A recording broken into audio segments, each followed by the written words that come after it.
Responses? Member for Waterloo. Thank you very much, Mr. Speaker. It's an honour to rise today on behalf of our critic Monique Taylor and our entire NDP caucus as we recognize Dress Purple Day. Before I start, I just want to say that our critic is disappointed that she could not deliver this statement today, but she is in committee hearings.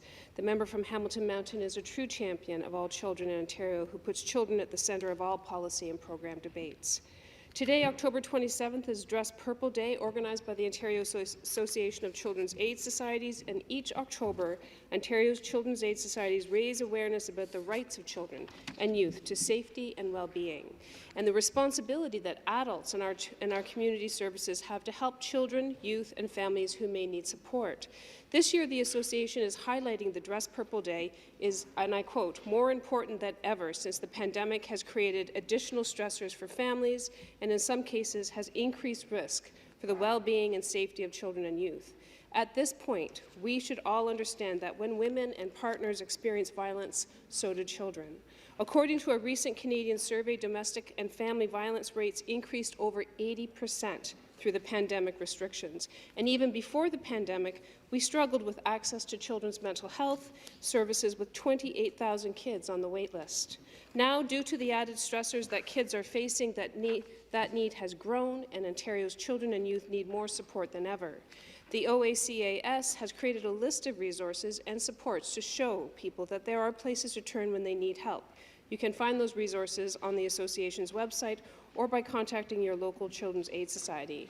We have to acknowledge, though, it takes courage to ask for help, and it takes access to resources.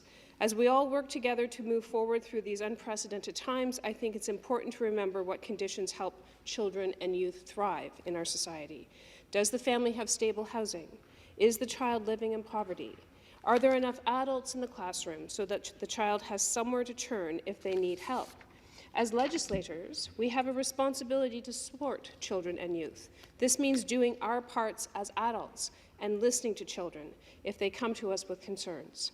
It also means working to ensure that our children's aid societies and other community supports have sufficient funding to provide services.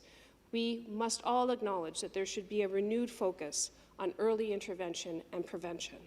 Children and youth in this province used to have a child advocate in their corner. It is our hope that the government will reflect on the rising cases of domestic and family violence during the COVID-19 pandemic and see that reinstating the provincial advocate for children and youth would benefit children and their families across the province.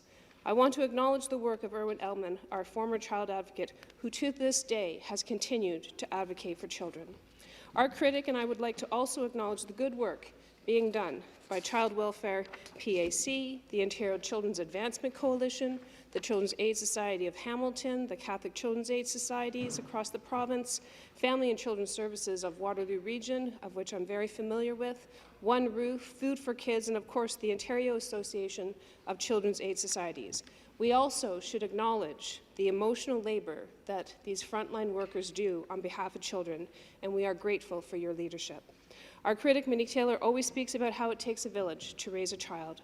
Recognizing Dress Purple Day gives us all a chance to refocus on the role we play as adults in children's lives, as well as the work that we need to continue to do to support children's aid societies, community organizations, and families across this great province. Thank you very much, Mr. Speaker. Thank you.